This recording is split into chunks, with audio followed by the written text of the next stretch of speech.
Today on the Inside Scoop, we got a little bit of a West Coast theme this week as we talk USC and Oregon top recruiting battles. Also, a Nebraska segment as they are red hot on the trail coming out of the month of June. But first, let's bring on national recruiting analyst Sam Spiegelman. We are in a dead period, no visits right now. So this is a good time to play What Did We Learn During the Month of June? Let's run through all the uncommitted prospects inside the top 20, and we'll tell you what we learned. Well, and also, let's take a look at the recruiting prediction machine and say whether or not we agree with the current projection. All right, up first, let's go with Williams Nwaneri, the #1 defensive lineman in America, the #3 prospect overall. Right now, OU is leading on the RPM at nearly 80%. They're running away with this thing. But Sam, what did we learn about Williams Nwaneri in the month of June? Let's not rule out the SEC, and let's not rule out Georgia in particular. For much of the offseason, we talked about Tennessee really kind of closing the gap with Oklahoma, which has gotten Williams Nwaneri the #1 defensive lineman in the country on campus more than any other school at this point. He was on campus for an official visit in June, also back to Tennessee, but bookend visits to Athens, starting the month off in Athens and closing the month off in Athens. I think when it comes to Trey Scott and Kirby Smart, I think we learned not to rule out the two-time defending champs when it comes to elite defensive linemen like Nwaneri. It seems like Georgia is piquing his interest at the right time. We know that he wants to shut this thing down before his senior season gets underway. Right. So if today was signing day, I think I'd agree. I think OU is probably the place he lands, but Georgia is coming on, and they're coming on strong right now. So we'll see, does he make another trip back to Athens at the end of July? And how far does this decision go? Does he make it in August? Does it go into September or October? I think all those things will play into it. But right now, I kind of agree with you. I think OU leads on the recruiting prediction machine. Moving on to edge Colin Simmons, we learned this month that Texas has taken the lead on the recruiting prediction machine. They are trending with 58%, LSU at 21%. Sam, Colin Simmons, do you agree right now that Texas should be looked at as maybe the perceived leader? Yeah, I think at this point, I think it's safe to say that Colin Simmons is very likely to play his college football in the state of Texas when it's all said and done. That includes Texas, which just got him on campus for an official visit. He took several official visits in June, got to Miami again, back to Alabama, went out to Oregon. But the visit to Texas is the one that obviously we all kept our eyes on. He is a top priority for Steve Sarkisian and that defensive staff. And I think Texas is going to be in this until the end, whenever that may be. Texas A&M is certainly going to get him on campus before Colin Simmons makes a decision, and the same goes for LSU, which is the #2 team running on the RPM. I don't think that the Aggies or the Tigers are out of it just yet, but I do agree that Texas is trending on the RPM and in Colin Simmons' recruitment. Okay, I agree with that, but I think Oregon needs to be mentioned as a team to watch, and here's what I mean by that. He didn't make an official visit there in June, so the Ducks still have that kind of sitting in their back pocket. Now, if Colin Simmons is going to make a decision at the end of summer and he doesn't make it back to Oregon, then they're completely out of it. But if Colin Simmons makes a visit to Oregon at the end of July or takes his recruitment into the fall and uses that Oregon official in the fall, just wait. They could be a team to watch, but I do agree right now everything seems to be trending Texas's way. Let's move to the #1 safety in America, KJ Bolden, #5 overall. The recruiting prediction machine has him at 62% to UGA, 9% to Clemson. First, Sam, what did we kind of learn about KJ Bolden this month?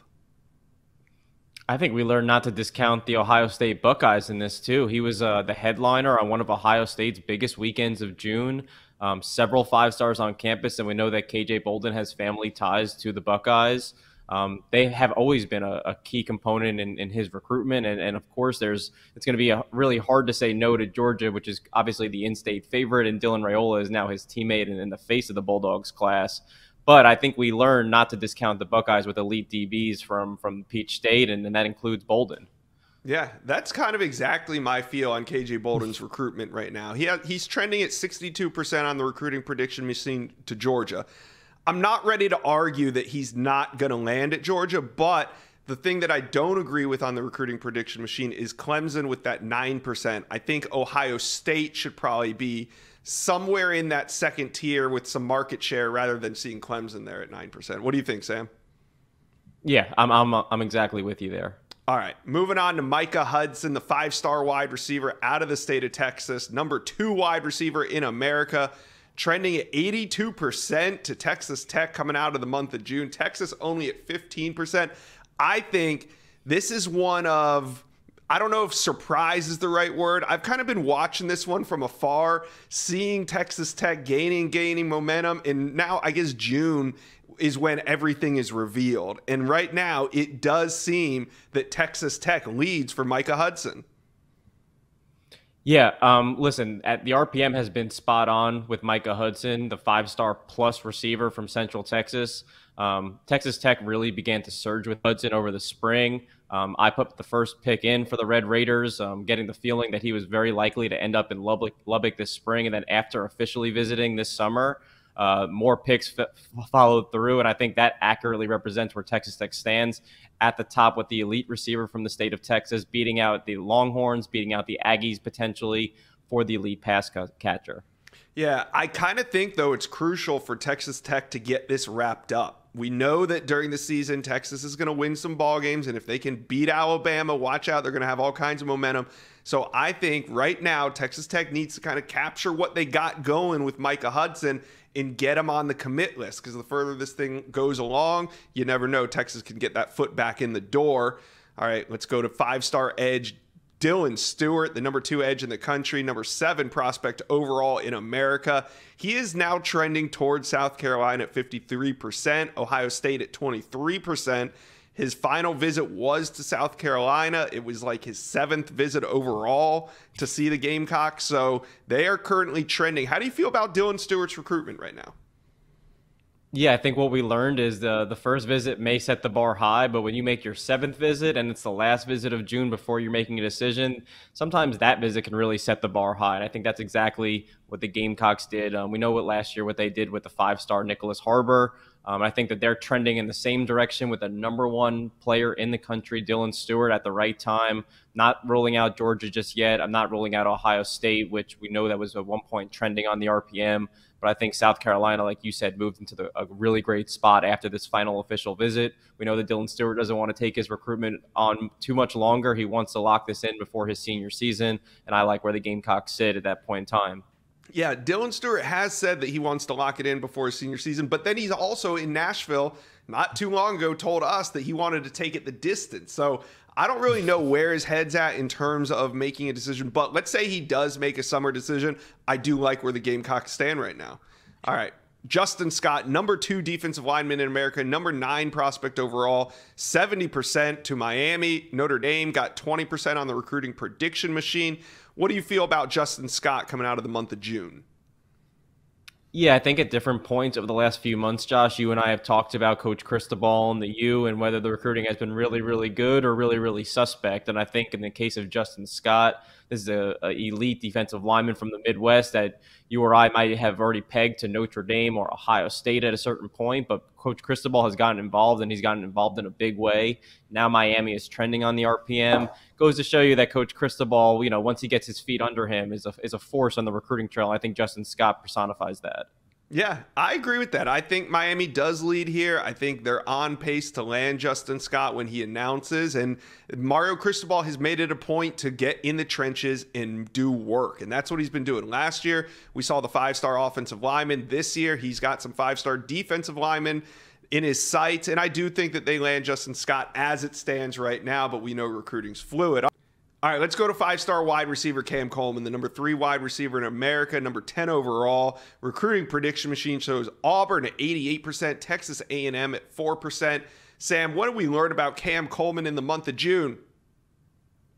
Yeah, he took a lot of visits. He took a lot of visits in the spring, and he took a lot of visits again in June. One place he's been frequenting a lot, like you mentioned, Auburn. They've got him on campus. He's a top priority for that staff, and from talking to people close to his recruitment, there's a sense that he may not leave the state of Alabama. I think that obviously puts Auburn as well as Alabama in a good spot. We know that Clemson and Florida State are hanging around. LSU got him for an official visit a few days ago. My focus is right now is on Auburn. I don't know if he'll be committed by the time his senior season starts, but I like where they sit as the summer comes to a close. I agree with that. Auburn currently trending at 88%. I would just say this, watch LSU. Just got a feeling there. Watch LSU. David Stone, 5-star defensive lineman, number 3 in America, number 11 overall. Oklahoma currently at 79%, with Michigan State at 15%. Sam, what do we learn about David Stone? Yeah, this is one of the more unique recruitments.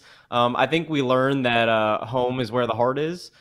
Michigan State, Miami, multiple schools have really, Texas A&M, LSU have all been in the mix with David Stone at different points, and he's frequented Miami and Florida at different points. He's been in East Lansing more than any other school, I think, in his recruitment. But when it's all said and done, a lot of those coaches, besides Mel Tucker, Mario Coleman, Brandon Jordan, are all elsewhere now. I think that led the Spartans to lose a little bit of steam, and in their place came Brent Venables and Miguel Chavis and Todd Bates. We know that they love to recruit D linemen down there in Norman. I think that David Stone, who's originally from Oklahoma City, has kind of fallen back in love with the Sooners, and I think by the end of the summer, I think the RPM is accurate with the Sooners in the right spot with Stone. Yeah, I agree with the Sooners there. I would say the only inaccuracy that I see is Michigan State at 15%. I think that's kind of those are some old projections there. I might put Miami right there in the second spot right now for David Stone. All right, let's move on to 5-star wide receiver Mike Matthews, number 4 wide receiver in the country, number 12 overall.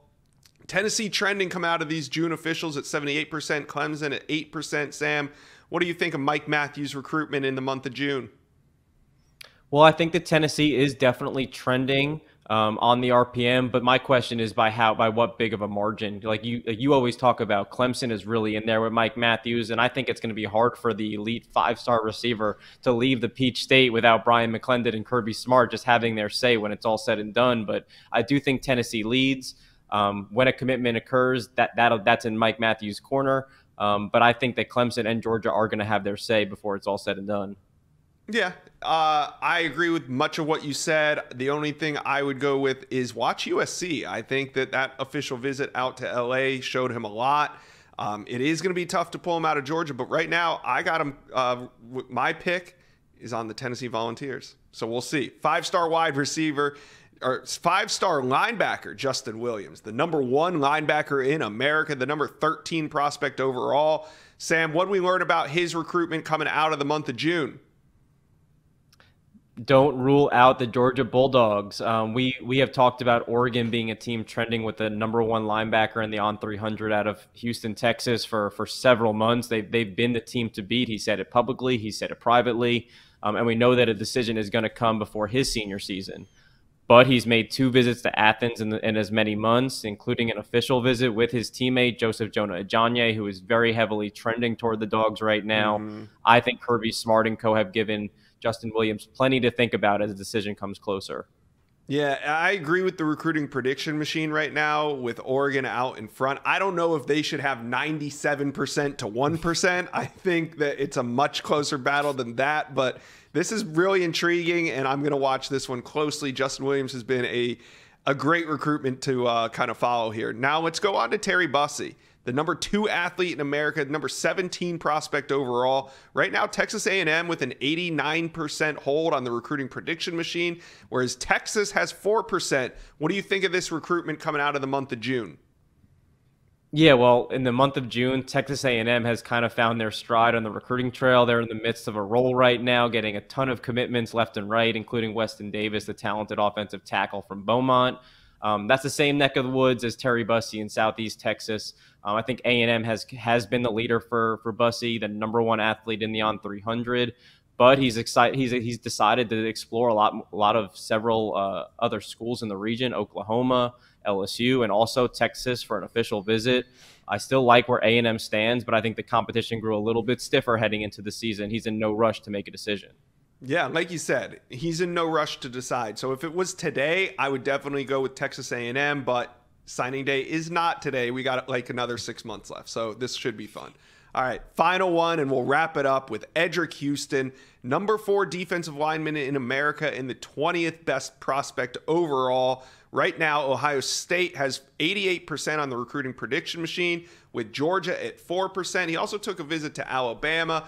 Sam, what do we think of Eddrick Houston's recruitment? What did we learn in June? Well, Eddrick Houston might be the key piece of Ohio State putting together a defensive line group that we're more accustomed to seeing Larry Johnson put together. And I think at the end of June, I think we all like where the Buckeyes stand. I think they're trending on the RPM, and I think that's accurate. I think Alabama has given him plenty to think about after an official visit last weekend. But if and when Eddrick Houston falls to Ohio State, I think, we'll start to see a D-line group that Larry Johnson is more accustomed with, more of these blue chippers right in the middle, including Houston. Yeah, I agree with this. I think Ohio State is going to be the spot where Eddrick Houston lands. The question isn't if, it's when. And then I want to know, does he wait or does he do it early? And how does that impact KJ Bolden's decision, his teammate at Buford High School? We'll have to see how all that plays out. All right, Sam, it's been a great month of June. Thank you for coming and recapping it all on the Inside Scoop. Let's head out to the West Coast, talk some Oregon Ducks recruiting. Get my guy Justin Hopkins on here from Scoop Duck. Justin, the Ducks have a top 10 class right now. They're sitting at number 10, but it seems like there's a few high-profile recruitments that could go Oregon's way in the next few weeks. The guys I want to talk to you about, well, we're going to get to that in a minute. But first, you know I'm a big fan of your Prediction Tuesday, and I saw this week you put in a pick for edge target Colin Simmons, the 5-star out of Duncanville, Texas, to sign with the Longhorns. Now, before I want to know why you did that, but hey, are you conceding that he's not going to make it to campus in July? Yeah, it certainly appears that that's going to be the case. I think Oregon did everything they could and put out a great visit, like everybody does, of course. But at the end of the day, it's just kind of a feeling that Texas has a really good hold there. And it certainly looks like that's one that Steve Sarkisian is not wanting to let get out of his home state there of Texas. So, yeah, I don't think he'll be back to Oregon in July.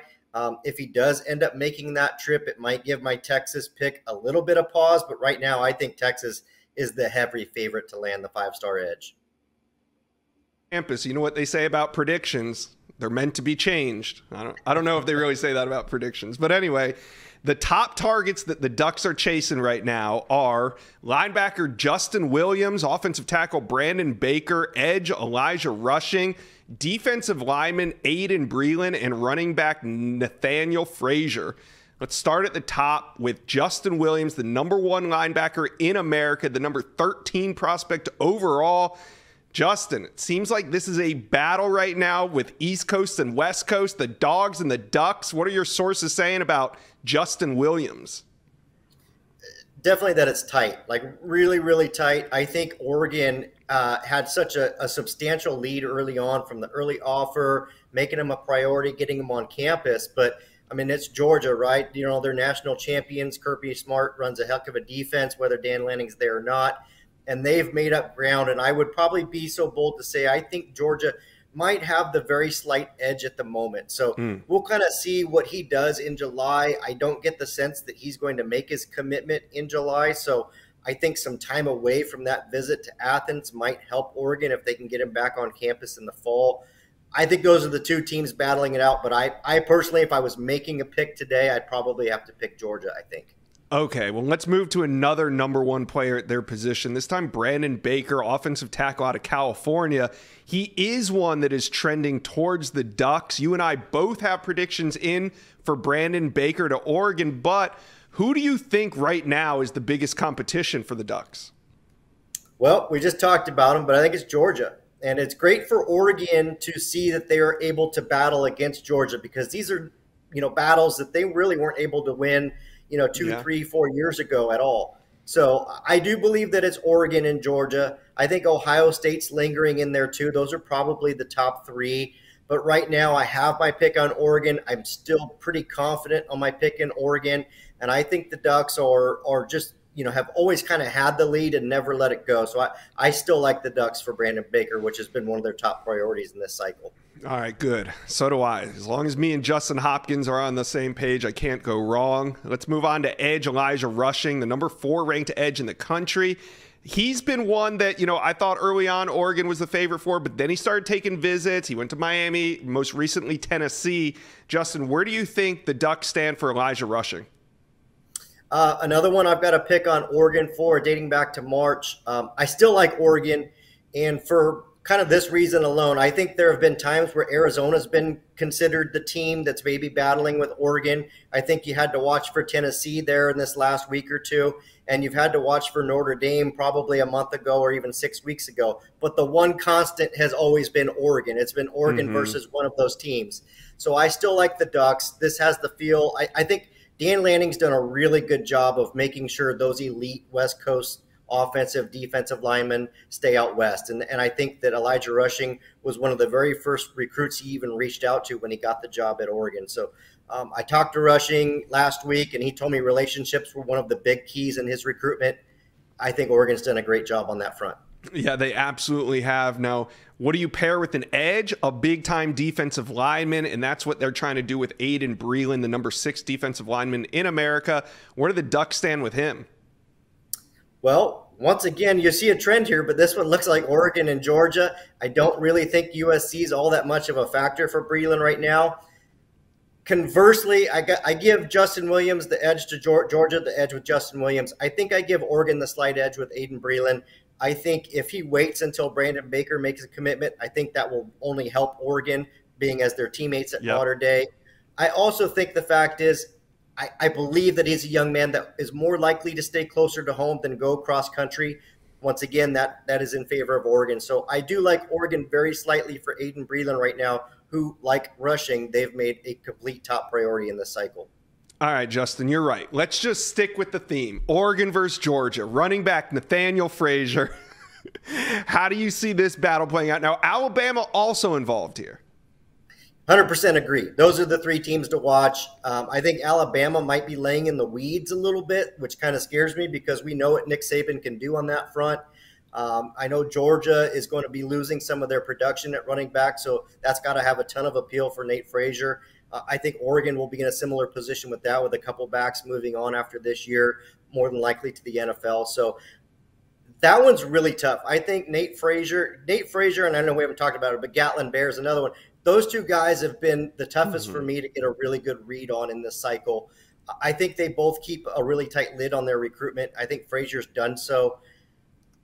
Again, if those 2 Mater Dei, teammates that we talked about, Aiden Breland and Brandon Baker, commit to Oregon, you've got to think that helps Oregon with Frazier. But right now, I think I might have to give Georgia the slight edge there. Some really talented players on this list, and you're right, Justin. It just seems like the top is about to blow off if a couple of these recruitments could go in Oregon's way. So Duck fans, don't you worry. The Quacks are coming. Before I let you go, though, Justin, what would you say is the biggest position of need moving forward? Moving forward, I think it's offensive line for Oregon. This was always going to be a big class for them. You've got a couple commits right now. Fox Crater's a guy they got an early commit on and have had to battle to keep. Really good player, top 100 player. But you go and you throw a guy like Brandon Baker in the mix there. They're trending for Preston Taumua. There's several others that they're looking in great shape for. I think they're poised to close really strong there, but right now that's the biggest priority to make sure that they do close with, Baker obviously being the key to that class. All right, Justin, always informative, always a good time. Thanks for stopping by the Inside Scoop. Yes, sir. Let's stick with the West Coast theme that we got going on today and head from Oregon down the coast to USC. We're going to check in with Scott Schrader of We Are SC. Scott, USC's landed 10 commitments this month. What's gone right with Lincoln Riley's recruiting strategy? Yeah, that's a question that a lot of people have been asking me because they're starting to bring in a lot of guys that they were missing on in years past. So, and this it's a question that I've asked probably more parents for their feedback as much as the guys that have taken the official business. And it comes down to Lincoln Riley and this staff have now been in Los Angeles for a year and a half. A year longer than they were in LA, obviously, last June. So they just learned a lot more about Los Angeles, learned a lot more about the University of Southern California. Mm-hmm. And I just think that the biggest, not the biggest, but one of the top reasons why they're having so much success is their level of preparedness when they're hosting these official visitors is kind of unprecedented. They're just these detailed presentations that they are giving. They've got Taylor Mays providing it the path to the NFL and in great detail on why USC would be a great choice for each guy. And they're all individualized. It's not just one blanket presentation that they're giving these guys. And then they have another one they're doing just the value of what the USC degree will mean and bringing in the network of people that come with being a USC alum. So I just think the impact that they've had with those presentations, and I think Lincoln Riley is a big draw just himself. Somebody who's very heavily involved in the recruiting process. And I think the combination of just the success that they also had on the field last year versus a 4-8 season, the previous season to when he arrived, just all that combined has just kind of led to a lot of success this June. It certainly seems like it's paying off. Just earlier this week, 4-star wide receiver Ryan Pelham joined the commit list. Big win, top 100 prospect, and USC now has 2 wide receiver commitments, the other being Xavier Jordan. How many do you think the Trojans will take this cycle, and who is the priority target at wide receiver now that Pelham has committed? Yeah, they got the 2 top guys on the West Coast, 2 top guys in California, and DJ Jordan and Ryan Pelham. So now they're after a couple more guys. They're pretty much down to 4 targets. It was Jordan, Pelham, and there's a wide receiver from Silsbee, Texas, Draylon Miller, who was one of their top targets. He just took an official visit. Sounds like they're going to be battling it out with LSU and Texas A&M for him, and trying to get those guys from East Texas out here to the West Coast when Texas A&M wants a guy is going to be beyond challenging. So we'll see how that goes. But he's one of them, and then Mike Matthews from Lilburn, Georgia. Yep. Is the other 5-star receiver. I think it's going to come down to USC and Tennessee for him. And just based off the feedback I'm getting from the USC sources, I think USC's in a lot better place than people think with him. Let's keep with the Texas theme here. The Trojans are trending for the #1 running back in the country, Taylor Tatum. Who is the biggest competition right now USC faces for Tatum? And do you think that they ultimately land him? Yeah, I think the biggest competition for Taylor Tatum is perhaps Skip Johnson, the baseball coach at the University of Oklahoma. Baseball is Taylor's first love. It's a lot bigger factor than I ever anticipated it being in his school decision. And he's at the point right now where he's kind of looking at Oklahoma for baseball and USC for football. And that's basically it right now. It's USC or Oklahoma. And I really don't know where he's going to end up. After his official visit to USC, I was convinced it was going to be USC. Every recruit that was with him on those visits and that had talked to him thought it was going to be USC, and then he took the final Oklahoma official visit, and that was a game changer. I know USC signed Malachi Nelson last cycle at quarterback, but this year in 2024, they recruited DJ Lagway. He commits to the Florida Gators. They recruited Dylan Raiola. He commits to Georgia. It doesn't seem like USC really needs a quarterback in this cycle, but what are their plans for addressing the position in 2024? Well, they had plans to bring one in, and they still may, for all I know. But it was, their first choice was Dylan Raiola, and they struck out twice with him, and then they also were pursuing DJ Lagway, and I actually thought that he was going to end up committing to USC at one time. And he and Florida ended up beating out Riley and USC for him. So they're kind of at the point right now to where they're really not heavily pursuing a 2024 quarterback. And, they just had Julian Lewis from Carrollton, Georgia on campus for like the 4th or 5th time. And there's talk about potentially reclassifying, and this is nothing that I'm getting feedback from anybody out here about, but it's stuff that's going around. So I think they're just maybe going to focus on class of 2025, and if they need, hit the transfer portal for another one. Yeah, hey, or maybe just double back later on DJ Lagway or Dylan Raiola. You never know. Just the guys that I know that have covered Oklahoma over the years, sometimes when Lincoln Riley really wants a guy, you can't count him out until the very end. Hey, Scott, what's going on with Brandon Baker and his recruitment to USC? He's the #1 tackle in America. He's right there in California. But when I talk to him, it just doesn't – I don't know if it's on USC's end or if it's on his end, but it just doesn't seem like there's a whole lot of traction there.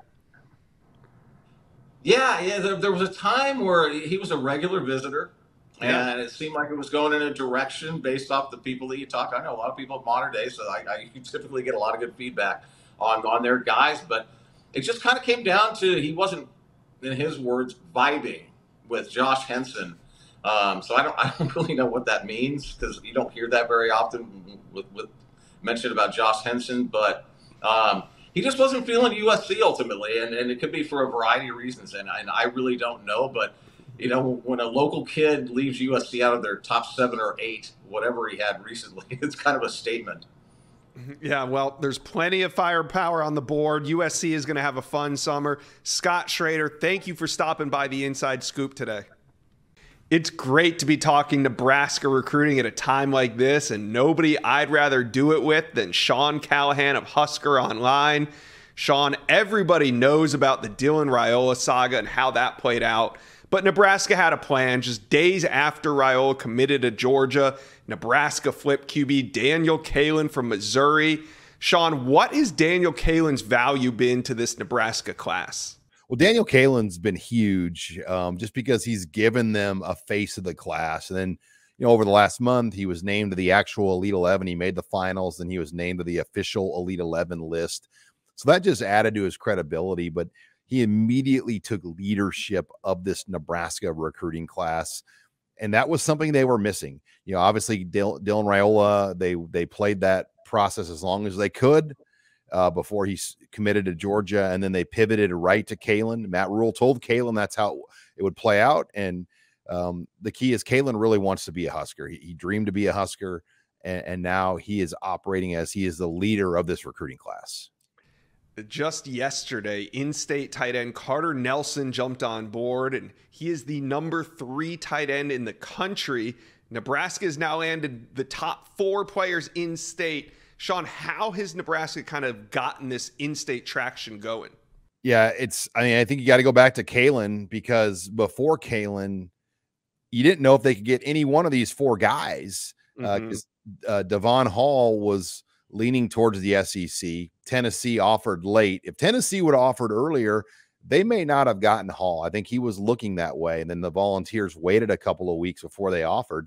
Isaiah McMorris had a committable offer at Oklahoma at one point, and USC was very close to giving him the green light to join their class.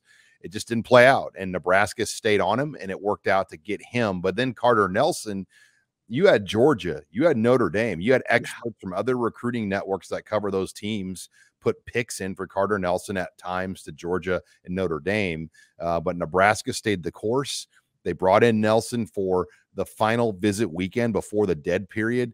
He had been to Nebraska as well, by far the most of any school. Ainsworth, Nebraska is over 4 hours from Lincoln. That means they're over 4 hours away from even the closest airport to get to, you know, any of these other schools that Nelson was taking trips to. So they always had, I think, the geography advantage with Nelson. Kaelin was big. Once Kaelin got on board, he immediately got close with Carter Nelson.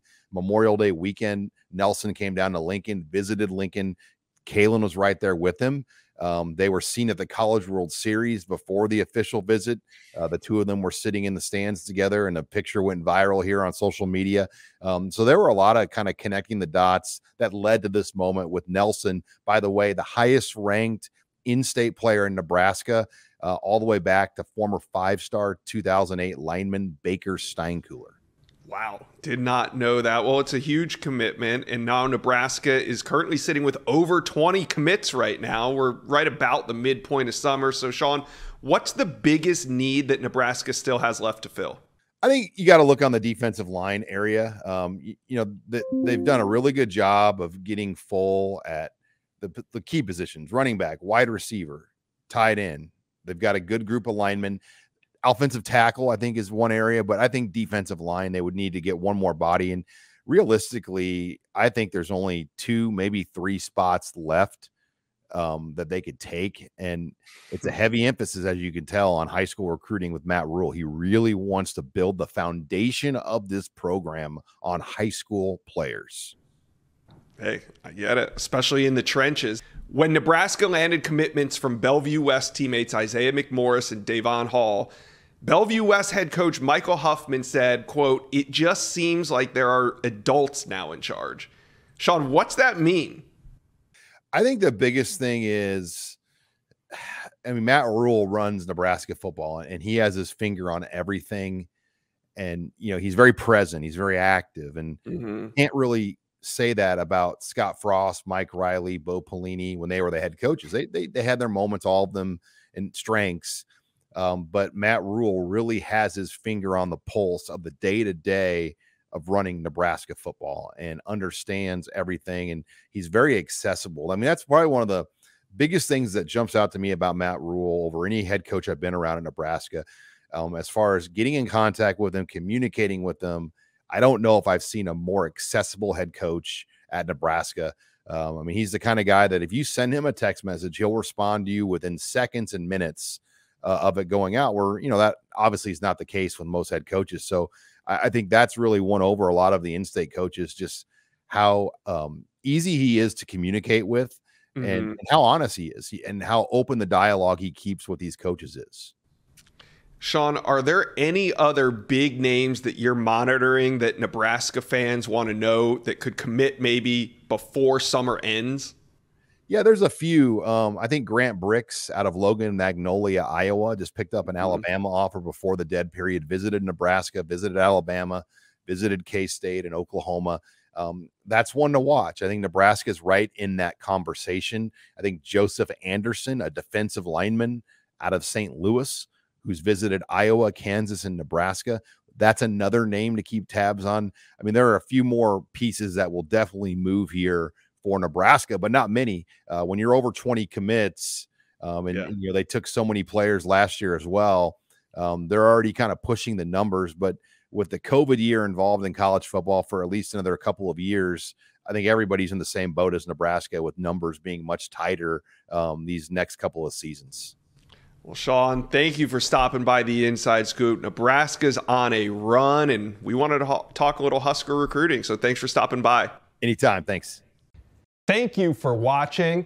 Make sure you smash that subscribe button for me, and remember to check out all the videos on the On3 YouTube page.